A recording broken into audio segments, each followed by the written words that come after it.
O Natal da segunda chance. A neve começou a cair mais cedo naquele ano, cobrindo a pequena cidade de Winterbrook com um véu branco que refletia as luzes coloridas de Natal. Para todos, era um sinal de que a temporada de festas seria ainda mais mágica. Para Júlia Monteiro, porém, a nevasca apenas deixava ainda mais difícil enxergar a estrada, enquanto ela guiava de volta à cidade que jurara nunca mais pisar. O rádio do carro tocava músicas natalinas, mas nenhuma era capaz de acalmar o turbilhão dentro dela.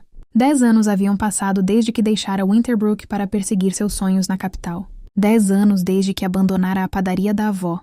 E também desde que terminara o noivado com o único homem que realmente amara, Gabriel Turner. Seu nome soava como uma lembrança que ainda queimava. Gabriel era o motivo de tantas noites insones no passado e, agora, de tantas dúvidas no presente. Júlia engoliu seco ao ver a placa "Bem-vinda a Winterbrook", surgindo através da neve. Respirou fundo, se preparando para tudo que viesse. Ela estava ali por um único motivo.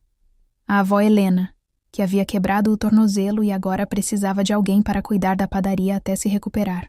E como todos diziam, não havia Natal em Winterbrook sem os famosos biscoitos de canela da família Monteiro. Ao chegar à casa da avó, Júlia foi recebida com um abraço apertado e o aroma familiar de massa fresca. A cozinha estava cheia de tigelas, glacê colorido e a bagunça doce que sempre acompanhava Helena. Mas mesmo com o tom leve, Júlia percebeu o olhar preocupado da avó. "Precisamos falar sobre a padaria, minha querida", disse Helena, enxugando a farinha nas mãos. "As vendas cresceram, especialmente no Natal, mas estou ficando cansada. Talvez seja a hora de você assumir o que sempre foi seu." Júlia não respondeu. As palavras ficaram entaladas.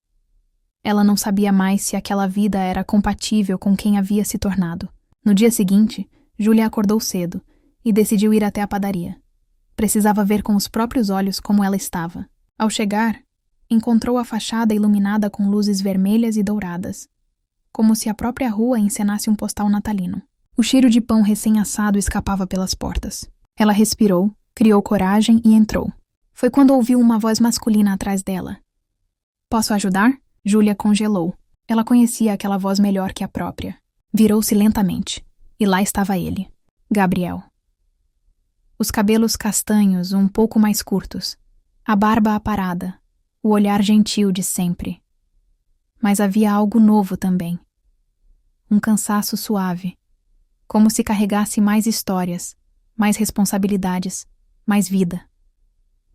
"Júlia", ele disse, a surpresa iluminando seu rosto. Meu Deus, quanto tempo. O coração dela bateu forte demais. "Oi, Gabriel." Um silêncio se instalou entre eles, até ser quebrado por um grito animado vindo do fundo da padaria. "Papai! O glacê verde acabou!" Um menino de uns 8 anos apareceu correndo, segurando uma tigela vazia. Quando viu Júlia, deu um sorriso tímido. "Oi!" disse abanando a mão. Júlia tentou responder, mas o choque ainda era grande. Gabriel percebeu. "Júlia, este é o Léo, meu filho." Aquelas palavras foram como um impacto suave, mas profundo. Júlia sabia que Gabriel havia seguido com a vida, mas não esperava vê-lo como pai. E de algum modo, aquilo fez com que tudo ficasse ainda mais distante, e ao mesmo tempo estranho e inexplicavelmente próximo. "Prazer, Léo", ela conseguiu dizer sorrindo. O menino correu de volta para a cozinha, deixando os dois sozinhos. "Não sabia que você estava na cidade", disse Gabriel, cruzando os braços, claramente tentando controlar as emoções. "Ouvi dizer sobre sua avó. Espero que ela esteja bem. Vai ficar. Estou aqui para ajudar por um tempo." "Só por um tempo?" "Sim." Ela olhou as prateleiras enfeitadas, tentando desviar do incômodo. "Ainda não sei quanto." Gabriel assentiu devagar. O Natal havia começado para Winterbrook. E agora para os dois também. Com os dias, Júlia se envolveu com a rotina da padaria. Ajudava a preparar massas, atender clientes e decorar biscoitos. A cidade inteira parecia feliz em tê-la de volta, mas cada cumprimentar caloroso só reforçava o que ela tentava evitar. A convivência frequente com Gabriel. Ele era parte fundamental da padaria, colaborando com entregas e organização desde que Helena sofrera o acidente. Além disso, sempre levava Léo para ajudar. O menino adorava ficar perto dos doces. E Léo adorou Júlia desde o primeiro dia. "Júlia, olha!" Ele dizia quase todas as manhãs mostrando um biscoito deformado. Fiz um trenó. Ou algo parecido. Ela ria. Era impossível não se encantar com aquela criança. Aos poucos, Júlia começou a perceber detalhes que nunca teria visto se não estivesse realmente presente. Gabriel era um pai dedicado, carinhoso e paciente. Às vezes cansado, claro, mas sempre doce. Ele se dividia entre o trabalho, a paternidade e a ajuda voluntária na padaria. E então vinha a pergunta inevitável. E se? E se ela tivesse ficado? E se a história deles não tivesse acabado? Mas Júlia sacudia a cabeça e afastava esses pensamentos. Ela tinha saído da cidade por um motivo. Queria algo diferente da vida. Queria crescer além daquele lugar. E mesmo que ainda sentisse algo por Gabriel, sabia que a vida dele agora incluía outro ser humano. Um pequeno que dependia dele para tudo. E ainda assim, os olhares que eles trocavam não deixavam mentir. A chama nunca havia se apagado. O Festival de Natal de Winterbrook era um evento que a cidade inteira aguardava. Havia música, luzes, feira de artesanato e uma competição anual de biscoitos, tradição que Helena sempre fazia questão de vencer. Mas naquele ano, com o tornozelo quebrado, não poderia participar. Você vai competir no meu lugar, Júlia, disse a avó convicta. Eu? Júlia arregalou os olhos. Faz anos que eu não faço nada além do básico. Ora, minha filha, talento não se perde, só fica adormecido. Júlia hesitou. Foi Gabriel quem a encorajou. Lembra quando você inventava receitas novas e deixava todo mundo viciado? Ele disse. Você sempre foi incrível nisso. Acho que devia tentar. Ela sorriu, meio sem graça. Bem, talvez. E eu e o Léo ajudamos, completou ele. Somos ótimos provadores oficiais. O festival começaria em 3 dias. E Júlia mergulhou no preparo. O trio passou horas testando variantes da receita antiga da família, adicionando toques novos. Raspas de laranja, especiarias diferentes, glacês coloridos. A cozinha virou um caos organizado, ou nem tão organizado assim. Uma noite, após horas preparando massa, Júlia percebeu que Gabriel a observava com um olhar intenso. O que foi? Ela perguntou. Nada. Ele sorriu de lado. Só é bom te ver assim, feliz. Ela sentiu o rosto esquentar. Estou feliz, acho. Faz tempo. Ele deu um passo mais perto. Sempre achei que você brilhava na cozinha. Júlia desviou o olhar, o coração acelerado. Gabriel, a gente não devia... Eu sei. Ele baixou a cabeça. Mas não consigo evitar. Ela sentiu um aperto no peito. Parte dela queria fugir, a outra correr para os braços dele. Vamos focar no festival, ela disse, tentando encerrar o assunto. Mas a tensão entre os dois só crescia. O grande dia chegou. A praça central de Winterbrook estava tomada por luzes cintilantes. Árvores decoradas e barracas perfumadas com chocolate quente, maçãs caramelizadas e canela. A neve caía suavemente, dando ao evento um ar ainda mais mágico. Júlia estava nervosa, mas Gabriel e Léo ficaram ao lado dela o tempo inteiro. Eles montaram juntos a mesa da competição, com os biscoitos cuidadosamente decorados. Quando os jurados passaram avaliando, Júlia tentou manter a compostura. Mas foi durante a espera do resultado que Gabriel apareceu ao seu lado, olhando-a com um carinho que quase derreteu o gelo da noite. Está orgulhosa de você? Ele perguntou, apontando discretamente para a avó, que observava tudo da plateia com um brilho emocionado no olhar. Acho que sim, Júlia sorriu. E eu também estou. Eu sempre estive. O anúncio veio logo depois. Quando o nome de Júlia ecoou pelos alto-falantes como a vencedora, todos comemoraram. Até Léo pulou no pescoço dela, quase derrubando os biscoitos. Júlia riu com os olhos marejados. Mas quando Gabriel se aproximou, algo diferente aconteceu. Ele segurou o rosto dela com delicadeza. Um gesto que voltava do passado. Júlia. Sua voz era baixa, intensa. Eu precisei aprender a seguir em frente. Mas você sempre foi o grande e se da minha vida. O coração dela bateu tão forte que doeu. Eu não quero te machucar de novo, ela sussurrou. E eu não quero viver imaginando o que poderia ter sido. A neve caía ao redor deles, fina como poeira de estrelas. Júlia respirou fundo. Gabriel, eu tenho medo. Ele sorriu suavemente, como se já soubesse. Então deixa eu ser sua coragem dessa vez. Os olhos dela se encheram de lágrimas. E no instante seguinte, eles se beijaram. Um beijo doce, quente, carregado de todas as memórias que nunca morreram e de todos os sonhos que poderiam renascer. A praça inteira aplaudiu. Léo correu para abraçá-los e Helena enxugou discretamente os olhos. Winterbrook parecia cantar. Nos dias que seguiram, Júlia e Gabriel conversaram sobre tudo que haviam evitado por tantos anos. Expectativas, medos, vidas diferentes. Não era simples, mas havia vontade e amor, o suficiente para tentar. Júlia percebeu que estava pronta para algo que achou nunca mais ser possível, um recomeço. A padaria reabriu oficialmente sob o nome Padaria Monteiro & Turner, uma homenagem ao passado e ao futuro. Helena ficou apenas com a parte de orientar e contar histórias, como sempre adorou. Léo adorava dizer que agora tinha 2 casas e 3 corações cuidando dele. E quando o Natal finalmente chegou, Júlia sentiu que também havia voltado para casa. Sentiu que estava exatamente onde deveria estar. À noite, Gabriel a abraçou na varanda, olhando as luzes da cidade refletirem na neve. "Acho que a vida nos deu uma segunda chance", ele disse. "E dessa vez", Júlia sorriu, "não vou deixar escapar." Eles se beijaram sob o brilho suave do inverno, enquanto a música natalina ecoava pelas ruas. E assim, naquele Natal silencioso e mágico, Júlia percebeu que algumas histórias não terminam.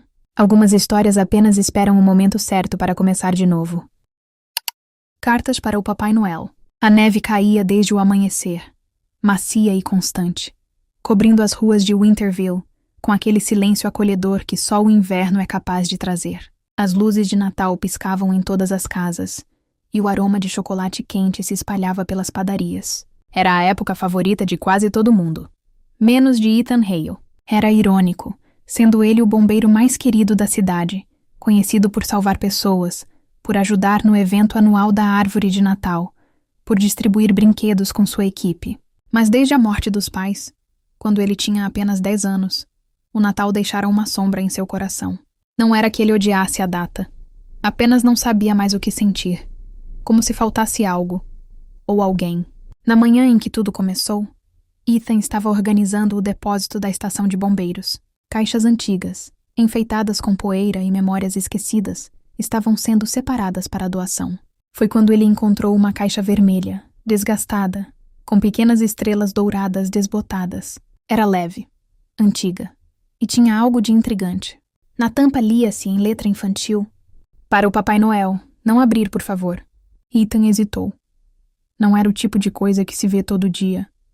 A curiosidade bateu forte, mas ele não queria violar algo tão particular. No entanto, a caixa estava aberta. O lacre antigo havia cedido com o tempo. Dentro, havia dezenas de cartas dobradas, todas escritas com a mesma caligrafia infantil e assinadas com o mesmo nome. "Com amor, Clara Bennett." Ele se sentou no chão e por um instante esqueceu a poeira, o frio, os ruídos da estação. A primeira carta dizia: "Querido Papai Noel, por favor, traga meu pai de volta. Ele disse que voltaria antes do Natal, mas não voltou. Eu tenho 5 anos e fui boazinha, prometo. A mamãe chora de noite. Eu posso dar meus brinquedos, se precisar." Ethan sentiu o peito apertar. A segunda carta: "Querido Papai Noel, posso pedir 2 coisas? A primeira é para a mamãe sorrir de novo. A segunda, queria um amigo. Eu me sinto muito sozinha aqui." E então a terceira: "Querido Papai Noel, estou crescendo, sabia? Tenho 9 anos, mas ainda acredito em você. Eu queria pedir que o mundo fosse menos duro. Mamãe fica cansada e eu quero ajudar. Será que existe magia de verdade?" Página após página, ele encontrou confissões de infância, pedidos ingênuos, sonhos pequenos e uma solidão tão profunda que parecia saltar do papel. Havia cartas tristes, cartas doces, cartas engraçadas, cartas desesperadas, mas todas pertenciam à mesma menina, que crescera em silêncio diante dos olhos invisíveis do mundo. Ethan fechou a última carta, datada de 15 anos atrás, e tomou uma decisão imediata. Ele precisava encontrar Clara Bennett. Clara Bennett não morava mais no antigo endereço. A casa estava vazia, com um letreiro à venda, balançando com o vento. Ethan poderia ter desistido ali, mas havia algo naquelas cartas. Algo que ele não sabia nomear, que o impelia a continuar. Pediu ajuda à equipe dos bombeiros para procurar o nome dela.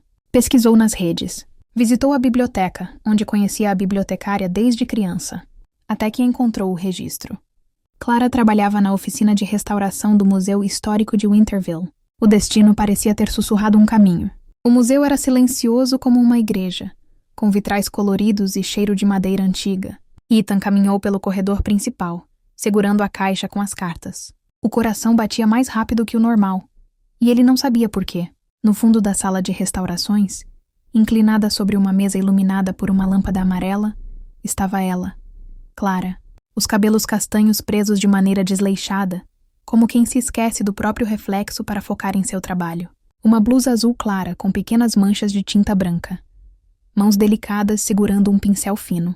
Ethan respirou fundo antes de falar. Com licença, você é Clara Bennett? Ela ergueu o rosto, surpresa, mas sem medo. Os olhos eram de um castanho profundo, e ao mesmo tempo suave, como chocolate quente. Havia cansaço, havia força, e algo que Ethan reconheceu instantaneamente, porque também carregava dentro de si uma espécie de solidão antiga. Sou eu, sim, disse ela com a voz baixa, porém firme. Em que posso ajudar? Ele aproximou-se e colocou a caixa sobre a mesa. Clara franziu a testa. Depois arregalou os olhos. Onde você achou isso? No depósito da estação de bombeiros, explicou ele. Estava perdida lá. Eu achei que você talvez quisesse de volta. Clara tocou a tampa com dedos trêmulos. Por um segundo, parecia que ela tinha voltado no tempo. A menina solitária, fazendo pedidos ao Papai Noel que nunca chegou. Eu não via essa caixa desde que me mudei, disse ela, com a voz falhando. Achei que tivesse sido jogada fora. Minha mãe... Ela engoliu em seco.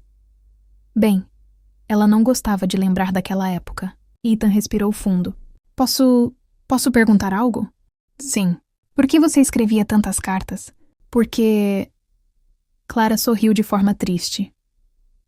Era a única maneira de eu acreditar que as coisas podiam melhorar.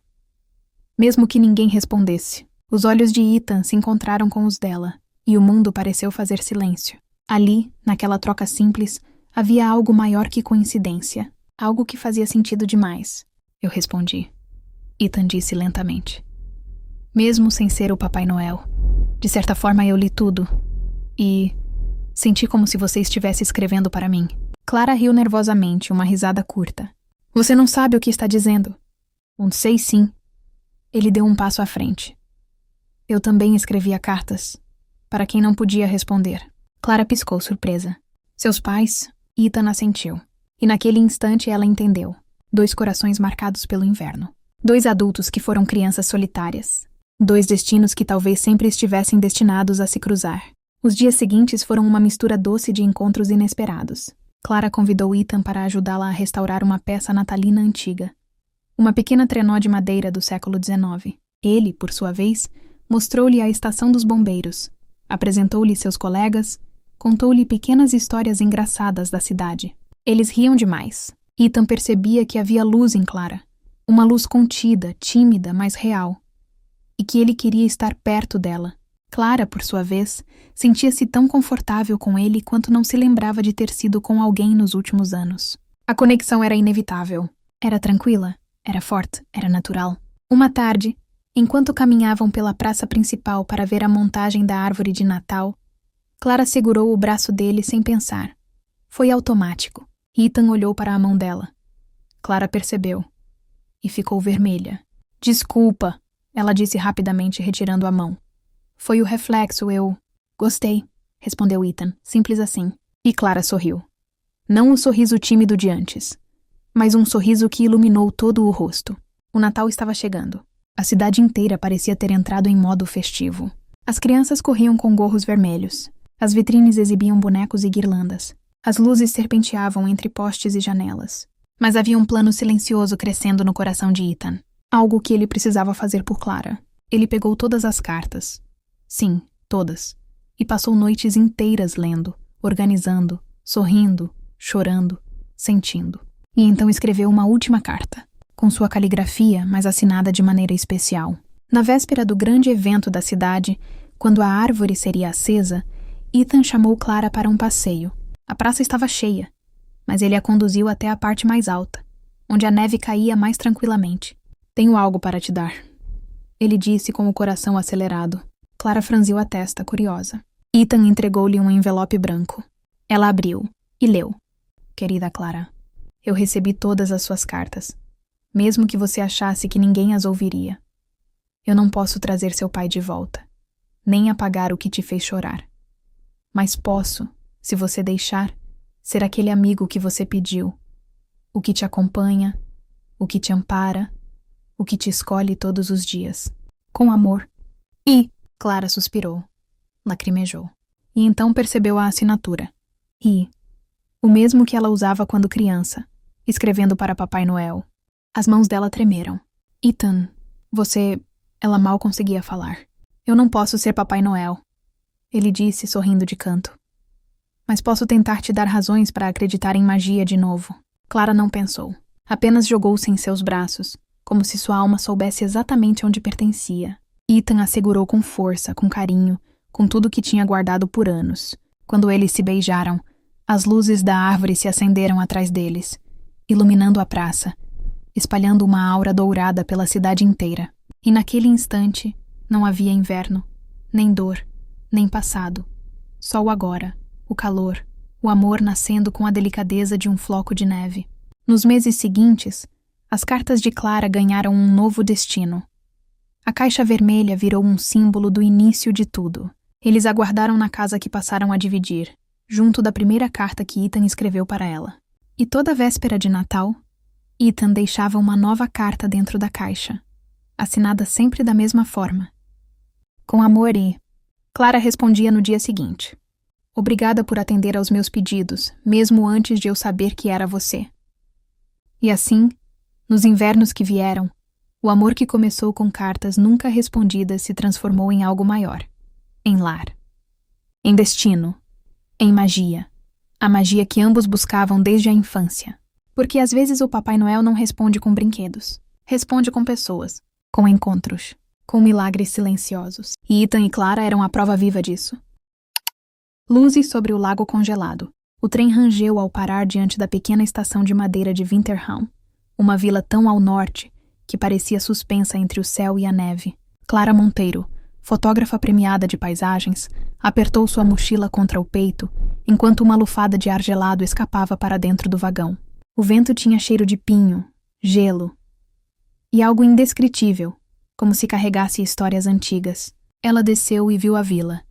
Chalés com telhados brancos, luzes amareladas atravessando janelas congeladas, fumaça subindo preguiçosa das chaminés. No centro, uma torre de madeira anunciava o festival de inverno que atraía visitantes há séculos. Clara sorriu. Estava ali para produzir a reportagem mais importante do ano. Natal ao redor do mundo. E Winterhaven era a peça final. Mas a primeira coisa que chamou sua atenção foram os olhos de um homem parado ao lado de uma caminhonete escura. Ele usava casaco grosso, gorro de lã e um sorriso discreto que parecia mais tímido do que convidativo. Clara Monteiro? Perguntou, tocando a aba do gorro. Sou eu, Eric Solberg, seu guia enquanto estiver na vila. O aperto de mão dele era quente, surpreendente para alguém habituado ao frio extremo. Clara percebeu que os olhos dele, cinzentos, quase prateados, refletiam a luz da neve como se guardassem histórias próprias. A viagem até a pousada foi silenciosa. Clara tirava fotos da paisagem, enquanto Eric observava o caminho com atenção exagerada. A vista é maravilhosa, ela comentou. Sim, e traiçoeira, ele respondeu. A estranheza durou até chegarem. A dona da pousada, Elga, recebeu Clara com um sorriso acolhedor e chocolate quente. Na lareira, geadas escorriam como pequenas rendas flamejantes, mas quando Clara mencionou que gostaria de fotografar o lago congelado, Elga e Eric trocaram um olhar rápido, quase imperceptível, mas suficiente para despertar a curiosidade profissional da fotógrafa. O lago é lindo, disse Elga, escolhendo as palavras com cuidado. Mas muita gente prefere evitá-lo no inverno. Por quê? Clara franziu o senho. Histórias antigas, Eric cortou, num tom que indicava fim de assunto. Mas ele não imaginava que, para uma fotógrafa curiosa, aquele comentário tinha o efeito oposto. Na manhã seguinte, Clara saiu cedo. A vila se preparava para o festival. Lanternas sendo penduradas, crianças ensaiando danças, padeiros decorando pães em forma de estrela. Tudo tão pitoresco que parecia um cartão postal vivo. Eric apareceu no horário combinado. Pronta? Perguntou. Sempre. Foram primeiro ao bosque de pinheiros, depois às colinas nevadas. Eric conhecia cada caminho como se tivesse nascido junto da neve. Às vezes falava pouco, mas quando abria a boca, Suas histórias pareciam esculpidas com calma. Do avô que pescava no gelo, da mãe que cantava antigas canções nórdicas. Clara o observava enquanto fotografava. Ele era reservado, mais gentil. Forte, mais sensível. Havia algo ferido ali, algo que ele escondia sob o silêncio. Ao entardecer, Clara murmurou: "Quero ir ao lago amanhã." Eric hesitou. "Não é uma boa ideia. Então é um motivo a mais para eu ir." Ela provocou com um sorriso. Ele suspirou fundo. "Amanhã cedo, mas com cuidado, e não se afaste de mim." A superfície do lago Listvatten era um espelho azul prateado sob o amanhecer. Clara nunca tinha visto algo tão majestoso. Conforme caminhavam, ela ouvia o gelo estalar em sons profundos, como batidas de um coração antigo. "Não pise ali!" Eric alertou, puxando-a pelo braço. Clara sentiu um calor repentino no toque dele. "O gelo está fino?" perguntou. "Não exatamente." Ele desviou o olhar. "Aqui acontecem coisas." Clara sorriu, achando que ele só queria assustá-la. "Que tipo de coisas?" "Luzes", ele admitiu. "E sons. Alguns dizem que o lago guarda memórias. Você acredita nisso?" "Não sei mais no que acredito." Clara se aproximou. "Eric, o que aconteceu aqui?" Ele respirou fundo, como alguém prestes a abrir uma ferida. "Meu irmão, Elias." Ele desapareceu no lago há 6 anos durante o festival. Nunca encontraram o corpo. Só viram luzes e a superfície do gelo quebrada. O vento pareceu silenciar para ouvi-lo. "Sinto muito", Clara murmurou. "Por isso não gosto de vir aqui. Mas trouxe você porque confio em você." "Não sei porquê, mas confio." O coração dela acelerou, não pelo frio. Na véspera de Natal, a vila inteira se reuniu. Lanternas coloridas foram acesas e colocadas sobre o lago, uma antiga tradição para guiar as almas perdidas. Clara fotografava tudo, encantada, mas notou Eric afastado, olhando as lanternas como quem observa um fantasma. Quando a primeira luz tocou o gelo, algo maravilhoso e assustador aconteceu. A superfície começou a brilhar, como se debaixo dela houvesse estrelas. Clara sem fôlego. "Eric, você está vendo?" Ele assentiu, pálido. As luzes se moviam, dançavam, como se imitassem passos humanos. E então Clara ouviu, muito suave, um som abafado, como um chamado distante. "Alguém está lá embaixo?" ela perguntou. Eric segurou seu braço com força, aterrorizado. "Não vá." "Mas e se..." "Não, o lago chama. E leva." Foi assim com Elias. Clara agora compreendia. O medo dele não era superstição. Era dor. Ela tocou a mão de Eric. "Você não está sozinho nisso." Ele fechou os olhos, como se aquela frase quebrasse algo dentro dele. Na madrugada, Clara acordou com um som vindo do lado de fora. Um estalo profundo, seguido por uma melodia suave. Quase uma canção. Ela saiu, vestindo o casaco às pressas. O lago brilhava novamente, mais forte do que antes. "Clara!" Eric surgiu correndo. "O que você está fazendo?" "O lago está chamando." Isso não é convite, é aviso. Mas algo monstruosamente belo acontecia. Imagens se formavam sob o gelo, reflexos distorcidos de pessoas caminhando, lanternas flutuando sozinhas. Clara ergueu a câmera. Talvez o lago não queira machucar. Talvez só queira ser ouvido. Eric segurou seu rosto com as mãos, desesperado. "Não quero perder você também." As palavras congelaram Clara mais do que o vento. "Eric." Ele a puxou para longe da beira. E então, justo quando o gelo pareceu estalar em um rugido, ele a abraçou com força. Era a primeira vez que se permitia. O dia de Natal amanheceu silencioso, como se o mundo tivesse adormecido sob um cobertor branco. Eric apareceu na porta de Clara, com 2 xícaras de chocolate quente. "Posso entrar?" perguntou com aquele sorriso tímido. "Sempre." Sentaram-se diante da janela, observando o lago à distância. "Há algo que preciso te dizer", Eric murmurou. "Ontem, eu senti que o lago estava diferente. Como se quisesse mostrar algo. Pela primeira vez desde a morte de Elias, eu não senti medo. Senti paz." Clara tocou sua mão. "Talvez você esteja pronto para deixar o passado respirar. Não para esquecer, mas para seguir." Ele entrelaçou os dedos nos dela. "Você trouxe luz para este lugar, e para mim." O coração dela pareceu se derreter como neve sob sol. "Eric, eu gosto muito de você." "Eu também. Acho que desde o primeiro instante que vi você com aquela câmera e aquele olhar curioso." Eles se aproximaram. Os lábios se tocaram suavemente, como se o mundo estivesse testando a delicadeza do momento. Do lado de fora, as luzes sob o lago brilharam mais forte, como se celebrassem. À tarde, a vila inteira correu até o lago. Algo havia aparecido na superfície. Clara e Eric estavam entre os primeiros. Era uma corrente de prata, quebrada, igual a que Elias usava. Eric caiu de joelhos, não em desespero, mas em alívio. Ele descansou, disse com a voz embargada. Ele finalmente foi embora. Clara o abraçou. O lago não levou. O lago devolveu. Eric chorou pela primeira vez em anos. Chorou até secar a dor. A vila inteira ficou em silêncio a respeito. As luzes sob o gelo diminuíram, como se despedissem. Na última noite antes de Clara partir, Eric a levou até o centro do lago. Um lugar que antes ele nunca ousaria pisar. Clara, ele respirou fundo. Eu não quero que você vá. Eu também não quero ir, admitiu ela. Mas meu trabalho... Eu sei, não posso prender você aqui. Mas... poderia voltar? No próximo inverno? No próximo Natal? Ela o puxou pela lapela do casaco com um sorriso carinhoso. Eu posso voltar sempre que você quiser. Então quero sempre, ele respondeu.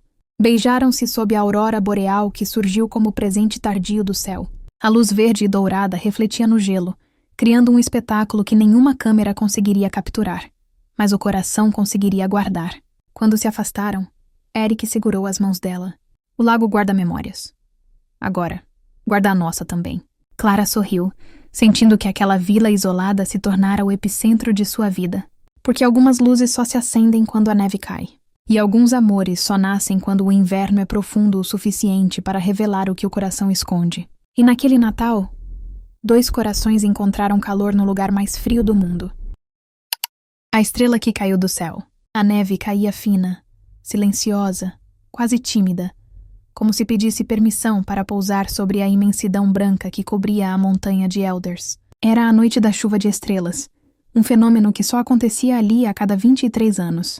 E para Lucas Benatti, astrônomo apaixonado desde a infância, aquela noite significava mais que um simples espetáculo celeste. Era a promessa de reencontro com o que o movia, o universo. Ele ajeitou o telescópio no alto do penhasco, o vento frio cortando seu rosto. Mas ele não se importava. Estava sozinho, como sempre, e gostava disso. Ou pelo menos, é o que dizia para si mesmo desde que sua última relação naufragara 3 anos antes. Com o céu, ele nunca se decepcionava. O relógio marcava 10h14 da noite quando a primeira estrela riscou o céu, deixando um rastro prata que iluminou a montanha inteira. Lucas sorriu, encantado. E então ouviu um grito. Socorro! A voz feminina ecoou fraca, abafada pela ventania. Lucas franziu a testa procurando a origem do som. O coração acelerou. A montanha era traiçoeira à noite. Sem pensar 2 vezes, pegou sua lanterna e desceu pelo caminho estreito que levava às trilhas inferiores. A voz surgiu novamente, mais próxima. Tem alguém aí, por favor? A luz da lanterna encontrou uma figura pequena, encolhida ao lado de uma rocha. Uma mulher, tremendo de frio, com a mochila rasgada e o cabelo coberto de neve. Lucas se ajoelhou ao lado dela. Ei, tudo bem? Você está ferida? Ela levantou o rosto devagar. Tinha olhos grandes, castanhos, brilhantes mesmo na escuridão. Olhar assustado, mas aliviado ao vê-lo. Eu... me perdi? O mapa no celular travou. Achei que conseguiria descer antes da neve engrossar, mas... Ela tentou sorrir, mas os lábios estavam arroxeados. Acho que subestimei a montanha. A maioria das pessoas faz isso, disse Lucas, tirando seu casaco pesado e colocando sobre ela. Consegue ficar de pé? Ela tentou, mas as pernas falharam. Certo. Então vamos fazer diferente. Ele colocou o braço dela sobre seus ombros. Tem um abrigo mais acima, onde deixo meus equipamentos. É simples, mas é quente. Obrigada, ela murmurou. Meu nome é Clara. Lucas.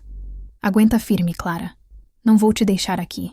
O abrigo era uma pequena cabana improvisada com madeira e metal, que Lucas mantinha abastecida para as noites em que passava observando o céu.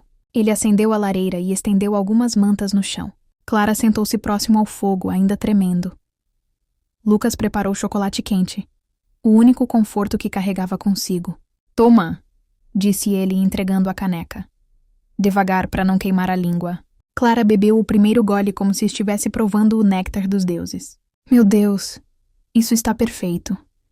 Ela suspirou. Eu realmente achei que ia congelar lá fora. Lucas a observou por alguns segundos. Algo nela o hipnotizava. Talvez a simplicidade, talvez a vulnerabilidade, talvez o fato de que, mesmo gelada, ela parecia carregar verão nos olhos. O que você estava fazendo tão longe da trilha? Ele perguntou. Queria ver a chuva de estrelas daqui de cima. Ela sorriu, quase envergonhada. Só que minha experiência com trilhas se resume a caminhadas em parques. Não pensei que fosse tão difícil. A montanha não perdoa. Mas você deu sorte. Hoje o céu está espetacular. Foi por isso que você estava aqui? Clara perguntou. Para observar as estrelas? É o que eu faço. Ele apontou para a mesa improvisada com mapas celestes e anotações. Sou astrônomo do observatório da cidade. Uau! Deve ser incrível viver olhando para o infinito. Lucas deu de ombros. É solitário às vezes, mas o céu nunca mente, nunca falta, nunca desvia. Ele riu, mas havia sombra no som. Clara percebeu. Alguém desviou de você, Lucas? Ele desviou o olhar. Alguém que preferiu um caminho diferente do meu? É passado. Clara assentiu lentamente. Eu também tenho algumas cicatrizes, confessou. Vim pra cá tentar recomeçar. Já fiz tantas escolhas erradas que parece que passei metade da vida apagando incêndios. Às vezes o universo escolhe a gente quando a gente não sabe escolher. Disse Lucas, sem perceber o peso poético das próprias palavras. Clara sorriu. Você fala como alguém que conversa com as estrelas. Converso mesmo. Ela riu. E o som aqueceu o pequeno abrigo mais do que a lareira. Lá fora, o céu explodiu em riscas luminosas. Lucas se levantou imediatamente. Está começando! Ele pegou o telescópio e abriu a porta. Vem ver. Clara seguiu, envolta no casaco dele, os cabelos soltos dançando no vento. Quando ergueu o rosto para o céu, seus olhos se encheram de lágrimas. É maravilhoso. Uma estrela especialmente brilhante cruzou o firmamento, tão perto que parecia tocar a montanha. Aquela! Clara disse, apontando. Parece que caiu do céu. Lucas a observou, não um meteoro. Às vezes, quando algo cai, não é uma queda, disse ele. É um encontro. Clara sentiu o peito apertar. A neve engrossou. O vento ficou forte. A noite avançava, mas nenhum dos dois queria dormir. Conversaram por horas, dividindo histórias, feridas, conquistas pequenas, sonhos guardados. Clara contou que era fotógrafa, que passara por um relacionamento abusivo e que tentava reaprender a confiar. Lucas contou que fugia de envolvimentos amorosos desde que seu ex o deixara por alguém com uma vida mais convencional. Clara riu. Convencional é superestimado. Ele a encarou. Você é diferente de qualquer pessoa que eu conheci. Eu ia dizer a mesma coisa. O silêncio que veio depois não era desconfortável. Era um silêncio que aproximava, que prometia. Lucas se levantou e pegou uma manta. Você deve estar com frio. Colocou sobre os ombros dela. Clara segurou a mão dele. Lucas, obrigada por me salvar. De verdade. Ele ficou imóvel por um instante, a mão presa entre as dela. Eu não fiz muito. Fez tudo. Eles se olharam longamente. A lareira refletia nas pupilas de Clara. E Lucas teve a sensação estranha e intensa de que algo finalmente estava se alinhando em sua vida, como se uma constelação antes desalinhada se corrigisse sozinha. Ele se aproximou devagar. Ela também. O beijo aconteceu naturalmente, suave, aquecido, tímido no começo, e depois inevitável. Foi um beijo que tinha gosto de redenção. De madrugada, o vento cessou. A lareira queimava baixa. Clara dormia apoiada no ombro dele, a respiração calma. Lucas passou os dedos pelos cabelos dela, pousando um beijo leve no topo da cabeça. A chuva de estrelas já havia terminado, mas uma última risca solitária cruzou o céu naquele instante. Ele viu e fez um pedido. Não a deixe ir embora amanhã. O amanhecer trouxe um silêncio branco. A neve acumulada dificultava a descida. Clara acordou assustada, achando que havia dormido demais. Meu Deus, Lucas, eu te usei de travesseiro. O travesseiro mais feliz do mundo. Ele sorriu. Ela corou. E então olhou para a janela. Vamos conseguir descer? Só depois que eu verificar a trilha. Ele abriu a porta, saiu e voltou alguns minutos depois. A trilha está parcialmente bloqueada. Vamos precisar esperar algumas horas. Acho que o universo quer que eu fique mais um pouco, disse Clara sorrindo. Eu agradeço ao universo por isso, respondeu Lucas sem hesitar. Ela sentiu o coração acelerar. Passaram a manhã conversando, rindo, compartilhando chocolate quente e histórias de infância. Clara tirou fotos do interior da cabana, da neve, do céu claro. Posso tirar uma sua? Perguntou. Eu não saio bem em fotos. Vai sair nessa. Lucas, tímido, deixou. Quando Clara mostrou a imagem, ele ficou surpreso. Parecia leve, vivo, quase radiante. Você tem um dom, disse ele. Acho que só fotografei o que já estava ali. Os olhos deles se encontraram novamente. Ao meio-dia, a trilha finalmente liberou um caminho estreito. Lucas preparou as mochilas, guardou o telescópio, arrumou tudo. Mas seu peito pesava. Clara percebeu. Ei! Ela tocou o braço dele. Eu não vou sumir só porque a neve derreteu. Promete? A vulnerabilidade dele a tocou profundamente. Prometo. Desceram juntos, conversando como se estivessem juntos há semanas. Não horas. Cada passo parecia um acordo silencioso de permanência. Quando chegaram ao estacionamento da base da montanha, Clara parou. Virou-se para ele. Eu não sei como agradecer. Não precisa agradecer. Ela deu um passo à frente. Lucas, eu quero te ver de novo. Não como alguém que você resgatou. Como alguém que você encontrou. Ele sentiu o coração quase saltar. Então me encontra hoje à noite? Na Praça Central? Tem a árvore de Natal iluminada. Às 8? Clara perguntou. Às 8. Ela o beijou novamente, rápido, suave, mas promissor. Depois entrou no táxi com um último aceno pela janela. Lucas ficou ali, parado, sentindo algo novo nascer dentro de si. Algo quente, luminoso, arrebatador, como uma estrela. A praça estava cheia quando ele chegou às 8 em ponto. Crianças corriam, casais tiravam fotos, e a árvore brilhava como se tivesse engolido metade do universo. Lucas esperava. Minutos passaram. Depois 10, depois 20. A ansiedade apertou o peito. E se ela tivesse desistido? E se tivesse acontecido algo? Quando o relógio marcou 8h31, alguém tocou seu ombro. Desculpa o atraso. A voz de Clara o envolveu como um abraço. Não conseguia escolher o cachecol certo. Lucas riu aliviado, emocionado. Você está linda. Você está exatamente como eu lembrava. Eles caminharam devagar pela praça, sem pressa, como se já soubessem que tinham todo o tempo do mundo. Clara parou diante da árvore. Lucas? Lembra da estrela que caiu ontem? Lembro. Acho que foi um sinal. De quê? Ela sorriu. Segurou a mão dele e entrelaçou os dedos. De que algumas pessoas são milagres disfarçados. O beijo veio antes que o vento pudesse esfriar o momento.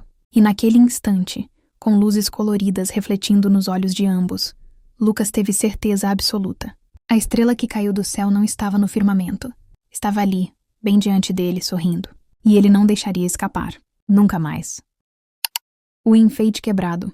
A primeira neve do ano sempre trazia à Marina a sensação de que algo dentro dela também se renovava. As ruas de Vila do Cedro se transformavam em cartões postais vivos, com luzes trançadas entre os postes, laços vermelhos nas janelas e o cheiro de pão de mel saindo das padarias. Era início de dezembro, e como sempre, ela montava a árvore de Natal na sala da casa que herdara dos pais. Marina tinha 34 anos, cabelos castanhos volumosos, e um semblante sereno, mas um olhar que sempre parecia carregar histórias demais.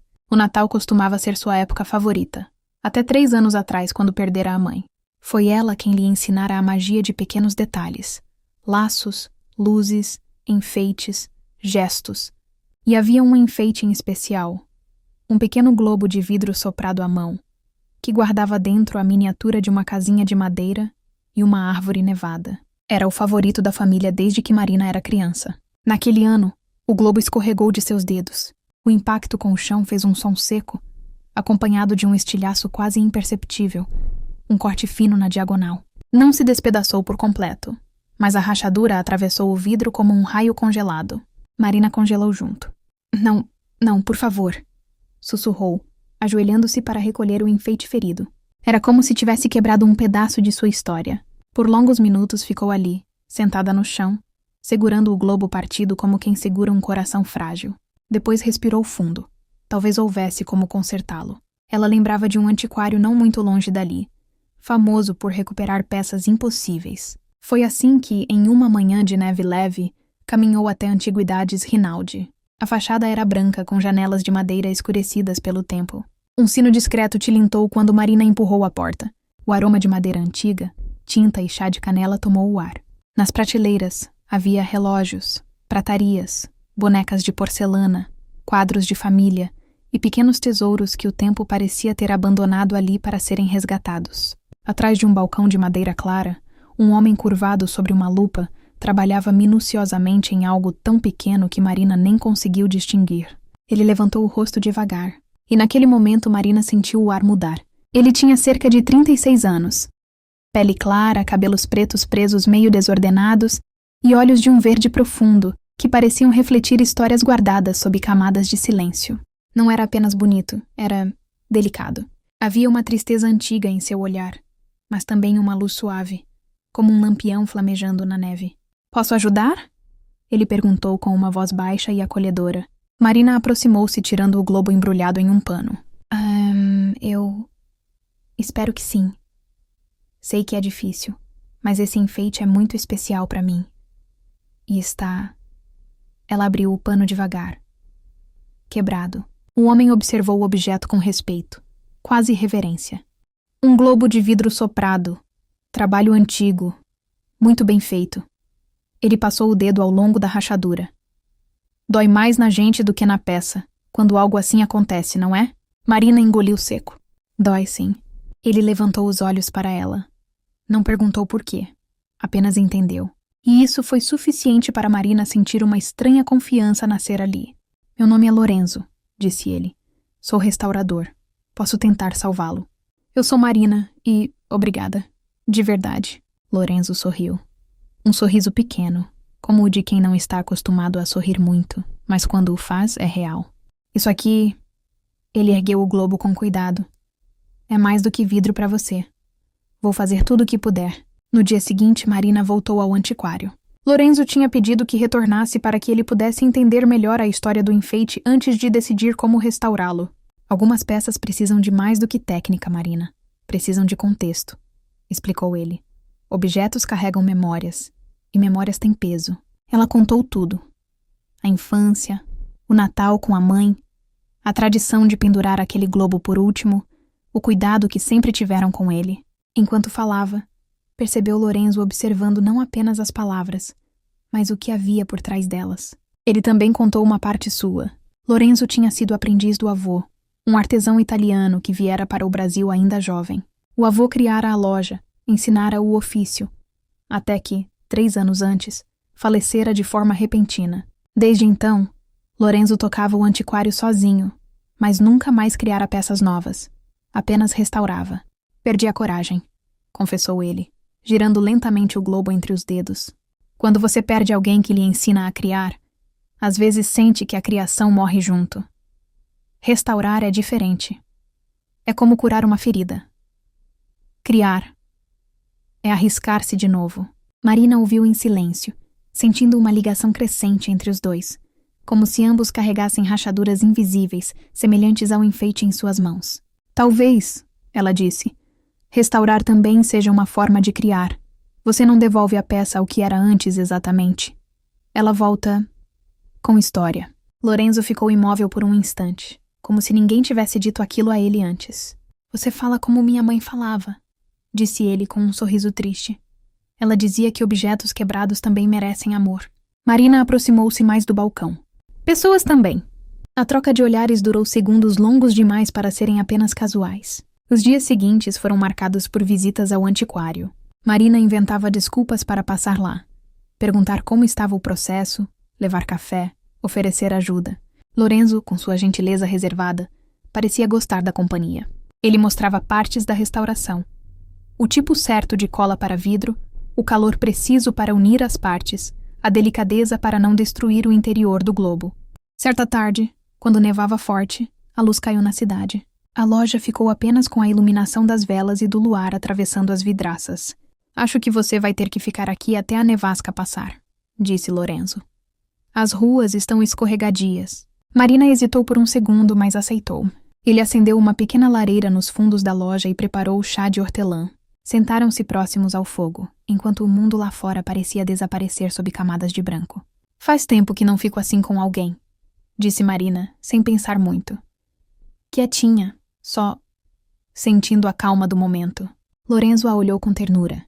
Eu também. O silêncio que se seguiu não foi desconfortável. Foi intenso. Cheio de algo que os dois ainda não nomeavam, mas sabiam que estava ali. Quando a luz voltou, Marina já tinha percebido. O antiquário estava virando um lar temporário, e o restaurador, algo que ela começava a desejar que fosse permanente. 4 dias antes do Natal, Lorenzo a chamou para ir à loja com uma expressão diferente, um misto de expectativa e nervosismo. Quando ela chegou, encontrou o globo sobre um pano de veludo, restaurado, inteiro, brilhando ainda mais bonito que antes. Marina levou a mão à boca emocionada. Lorenzo, é perfeito. Ele sorriu, mas havia uma sombra de dúvida em seus olhos. Está tudo no lugar. Mas você vai notar que a rachadura ainda existe, discreta, quase invisível. Eu poderia tê-la eliminado completamente, mas decidi manter uma linha mínima, quase como uma cicatriz.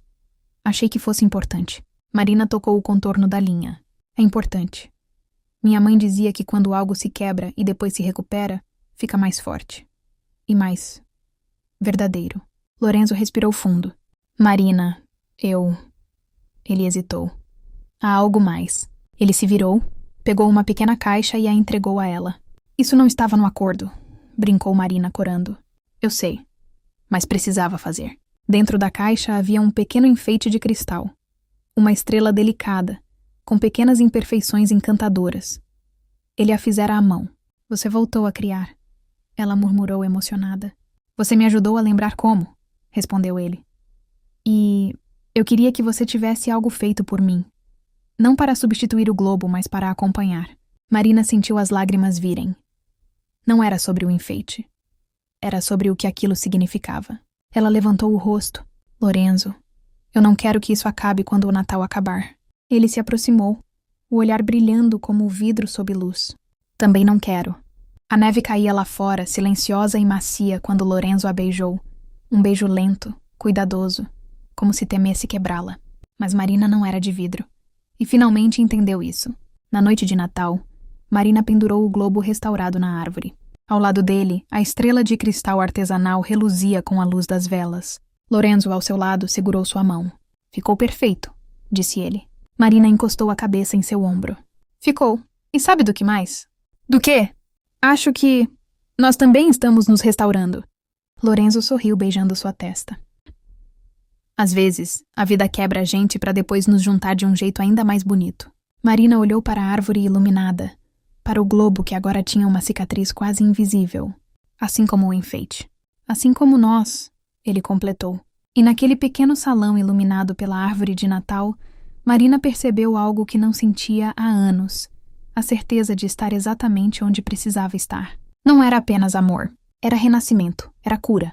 Era a promessa silenciosa de um futuro que nenhum dos dois imaginava encontrar naquele dezembro. Um futuro que começou com um enfeite quebrado e terminou, ou melhor, começou, com 2 corações inteiros.